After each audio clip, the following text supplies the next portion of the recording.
Hey everyone, how's it going? Welcome to Bluray Junkies, a film channel for film lovers. And over the weekend, we all got the tragic news that Carrie Fisher, or as us nerds know her by as Princess Leia, suffered a heart attack on her way back from London after shooting some scenes for episode 8. And just 3 days later, today, December 27th, 2016, we all heard the tragic and sad news that she passed away. Well, today I've invited some of my buddies on YouTube and podcasts, along with a good friend of mine, the film rascal himself, Manny, and I've invited them to express why they personally will miss Carrie Fisher and what she meant to them. So stick around for this special edition of our Spotlight series featuring Carrie Fisher.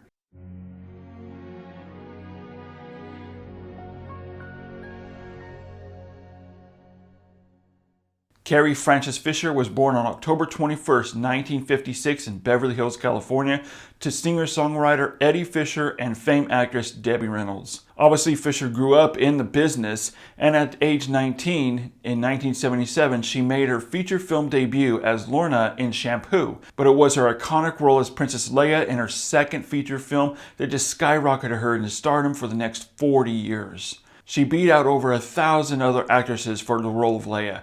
George Lucas said that the chemistry between her and Harrison Ford was intense on screen, and it was also off screen, as later it was revealed that Carrie Fisher and Harrison Ford had a love affair during the shoot. Carrie Fisher went on to describe it as the most intense romance that she has ever felt for anyone. After she blew up with Star Wars, her name was just plastered everywhere, and she started booking high-profile gigs such as co-starring with Ringo Starr in his 1978 ABC special Ringo.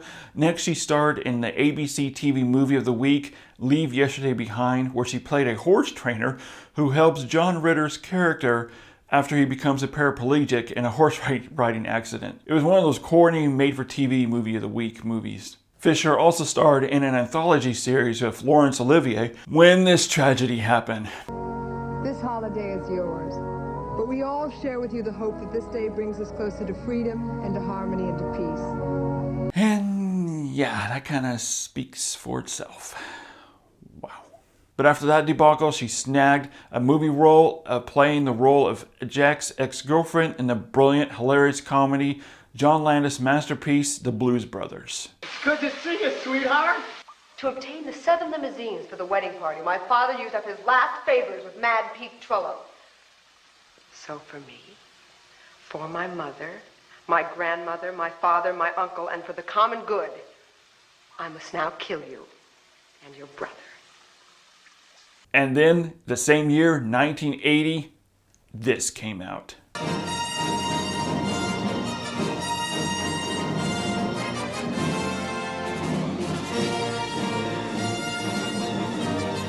What was known then as Star Wars Part 2, The Empire Strikes Back, she repraised her role as Princess Leia. This time she said that she realized how special this character was and how important this character was to all the fans. And after reading the script, she said that this was a meatier, darker role for her. She knew it was more important. She dove into the character more, and according to her, she gave one of the best performances of her career. After which, she slipped back into her role, but also slipped into her revealing slave outfit for Jabba in Return of the Jedi, making all nerds' fantasies come true.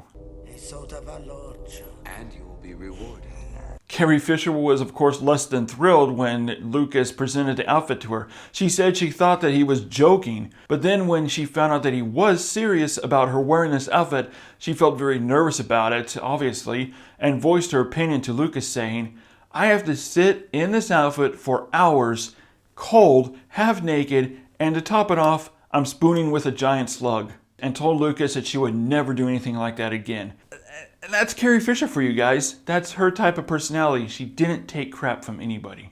And then she appeared alongside Tom Hanks in 1985 with The Man with One Red Shoe, which also co-starred Jim Belushi. Carrie Fisher is known as the only actress to have starred with both the Belushi brothers, with James Belushi in The Blues Brothers and Jim Belushi, The Man with One Red Shoe. Next up, she starred in Woody Allen's Hannah and Her Sisters. However, during this time, she was also dealing with effects from drug and alcohol addiction that she dealt with since her teens. She finally was sober and decided to help with her sobriety when she wrote her first novel, semi-autobiographical novel, Postcards from the Edge, where she wrote about a fictional actress dealing with drug and alcohol abuse, but she decided to do it in a more dramedy way where she didn't want to take itself too seriously. She won the prestigious Los Angeles Pen Award for Best First Novel, and quickly Hollywood came knocking.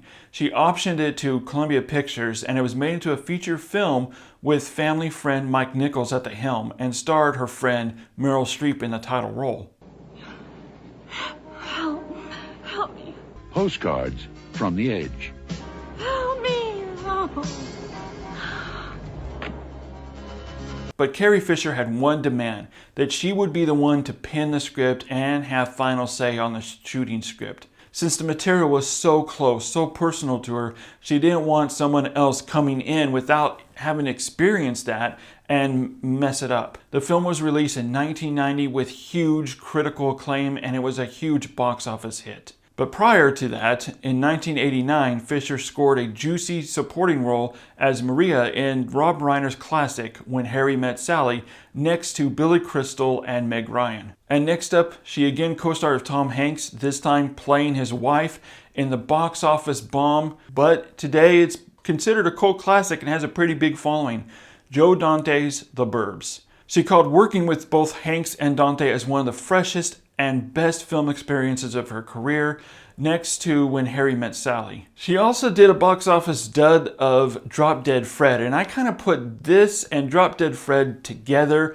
which I'll explain a little bit later as we talk about Drop Dead Fred. Between 1989 and 1991, she appeared in a number of TV series and movies such as Steven Spielberg's Amazing Stories, Loverboy with Patrick Dempsey, Carl Reiner's Sibling Rivalry, the ensemble cast movie Soap Dish, which starred, I think, everybody in Hollywood, including a young Robert Downey Jr.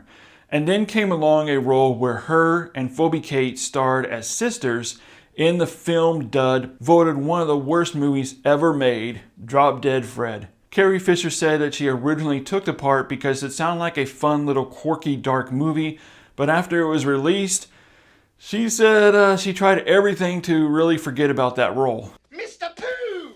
Hello? You die too! No! Yes! Wah! Yeah, I can't imagine why. Today, however, much like The Burbs, it's become a huge cult classic with a strong following, and I'm not sure why. Or maybe my buddy, that's right, the film rascal himself, Manny, can help me understand why. As Paul already mentioned, Carrie Fisher appeared in a lot of movies other than the Star Wars saga, including 1991's Drop Dead Fred. Now, Drop Dead Fred, of course, was panned by critics, and I believe Gene Siskel himself called it the worst movie of 1991. But 26 years later, I would say that that movie is actually a cult classic. Wouldn't you say so, Paul? Yeah, no. But now, guys, I have a special segment, which is a quiz segment for you guys. Can you tell me who these two people are on the bridge?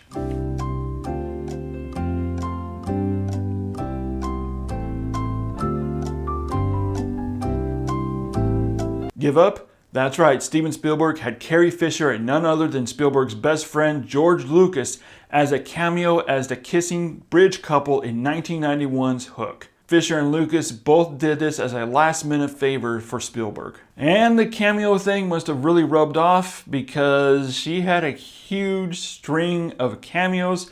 Some people like to refer to Jamie Lee Curtis as the Scream Queen. I like to think Carrie Fisher as the Cameo Queen.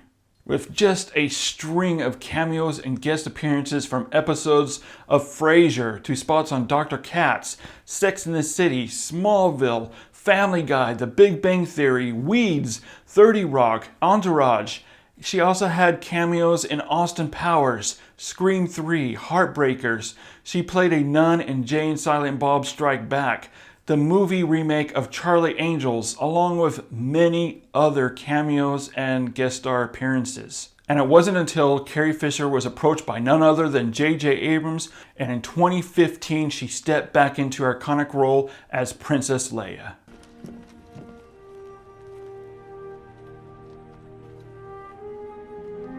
It was a blast, a fanboy dream come true, seeing her up on the screen again as Princess Leia. But now, guys, I want to turn this back over to Manny with the Film Rascal. And I want to know if, Manny, give us your personal thoughts of Carrie Fisher. Whether or not you're a Star Wars fan, you knew who Princess Leia was, is, and will always be. She is a big part of our pop culture fabric. And there is no mistaking that she is a true loss to the world of cinema, to the world of geekdom, just to the world in general. The only other celebrity death that I really felt for, like big time, and I actually shed a tear for, was Robin Williams. And now, a few years later, we get Carrie Fisher, who passed away, and I shed a tear for her. Because she will honestly be missed, not only by myself, but by millions and millions of people around the world. And yeah, I completely, wholeheartedly agree with everything you said, Manny. But now I want to go back into when I was talking earlier about her being an in-demand script doctor.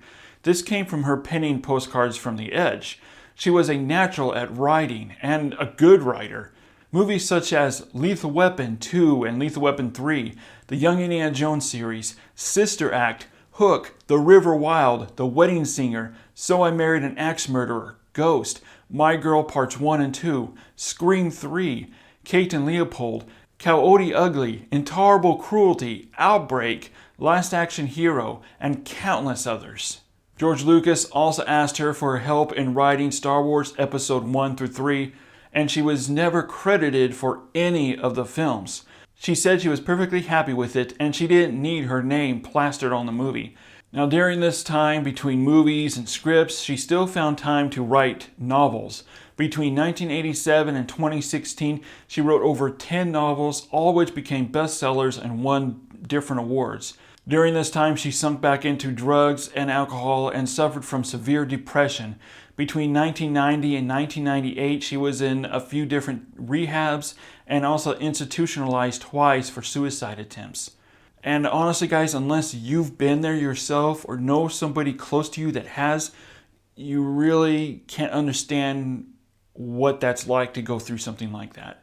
It's a very dark time in a person's life. But Carrie Fisher is also a strong person, and she sprung out of it, turned her life around. She stopped using, stopped drinking, and found new meaning in her life. She was completely sober for almost 20 years. And after she was sober, she went on a state-to-state biography tour in 2010 with Wishful Drinking that also aired on HBO. She set out to unload her experiences of Hollywood and her own personal struggles and tragedies as really therapy for her, that she was able to get all this stuff out of her. And it was very therapeutic for her. Now, you can probably find it somewhere on YouTube, and I do know that it's available on DVD. Carrie Fisher had an extremely long-lasting and fulfilling career as an actor, writer, author, producer. She just did it all while struggling with her own personal demons. But again, she pulled through it and became even stronger than ever. During her life, she married only once, and that was to singer-songwriter Paul Simon, but they were only married for a year. They divorced in 1984. She did have one daughter, Billie Lourd, whose father is a huge film agent. Growing up, she said it was completely surreal as Debbie Reynolds' daughter. She said as a kid, she grew up with Hollywood's elite, always at her parents' house for parties or get-togethers, for dinners. They knew everyone in Hollywood, and Carrie Fisher grew up friends with just about everyone. Her and her family are considered Hollywood royalty and was very much loved. Carrie Fisher will always be missed, but she will always live on the screen, on the page. As Princess Leia, Carrie Fisher helped lead a generation of women, including myself, to realize their true potential, to be brave, and of course, to be ass-kicking on top of it. She was the leader of an entire rebellion, a character I and many other children grew up respecting and loving. It wasn't until I was an adult that I realized the full impact Princess Leia had on my life. It's now painfully obvious, with such a heavy outpouring of sympathies and stories, that many other people felt the same way about her too. Carrie's special brand of fast, quippy, self-deprecating humor, her candidness when speaking about her agnosticism and her past struggles with addiction, as well as her bravery in publicizing her battles with bipolar disorder, make her a true princess, a true general, a true hero for the masses. Her writing helped her heal. Harrison Ford has said she lived her life bravely. She wisely said, "Stay afraid, but do it anyway. What's important is the action. You don't have to wait to be confident. Just do it, and eventually the confidence will follow." What's up, guys? This is Lee from Drum Dums, and I just wanted to thank the Bluray Junkies for inviting me to give my thoughts on Carrie Fisher.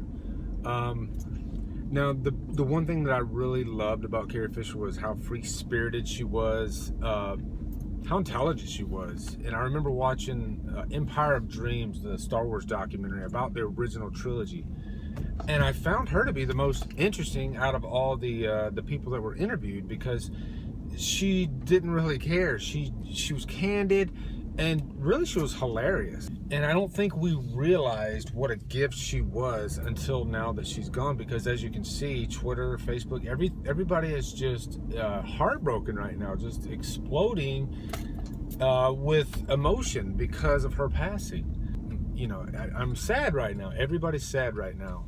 So anyway, yeah, I just wanted to express my thoughts. Carrie Fisher, you are missed. Thank you, Bluray Junkies, for doing this tribute, and thank you, Carrie Fisher, for being a cultural icon as the world's Princess Leia, as well as being a wonderful mother and an inspiring woman. You will be missed. This is Lance from Yes, Listen to This podcast. Carrie Fisher, you brought so much joy and so much love to so many people. You will truly be missed. May the Force be with you. Carrie, we love you, and may the Force be with you. And celebrities are leaving their thoughts to the family, their thoughts about Carrie Fisher, just everywhere on social media. This is from J.J. Abrams. Carrie Fisher wasn't the only beloved celebrity we lost in 2016. We all know who they are, and even though they are gone, they really aren't gone. We can all flip on the TV, or turn pages in books, or turn on the radio, and there they will always be. Each one lived to do what they loved, and that was to entertain us. We invited them into our homes. They made us laugh when we needed to. They made us cry when we needed to. They made us think about important subjects. In closing out 2016, and as our last Spotlight series of 2016, we couldn't be happier than to turn this spotlight on Princess Leia, aka Carrie Fisher. And of course, I want to turn this video over to you guys. Leave your comments down below about Carrie Fisher. What is your favorite role and your own personal thoughts of Carrie Fisher? And I want to give a huge shout out and a special thanks to everyone for helping me in this video. You guys can find all their YouTube links and their podcast links down below in the description. Definitely check them out and subscribe. As always, guys, thanks for watching, liking, and subscribing, and we'll see everyone next year.